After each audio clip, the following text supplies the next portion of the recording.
সর্বশেষ জঘন্য ভাষা প্রয়োগ করেছেন, একদম অঙ্গভঙ্গি দেখি পোল্ট্রি মোরগের মতো ছিঁড়ে ফেলবেন।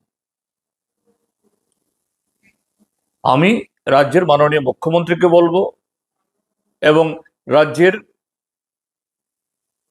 গভর্নর মহোদয়ের দৃষ্টি আকর্ষণ করব, এই মন্ত্রীকে এক মুহূর্তের জন্য মন্ত্রিসভায় রাখা উচিত নয়, তাকে বরখাস্ত করা উচিত। এবং এটা সরাসরি একটা কগনিজেবল অফেন্স। হ্যাঁ, ত্রিপুরা মাথায় জাতীয় কিছু অগণতান্ত্রিক কার্যকলাপ করছে, তার বিরুদ্ধে আইনানুগ ব্যবস্থা গ্রহণ করার জন্য দাবি তুলুন। মুখ্যমন্ত্রী তো এসব কিছুই করছেন না, শুধু মুখে নানা কথা বলছেন। আর সেই জায়গায় আরেকজন মন্ত্রী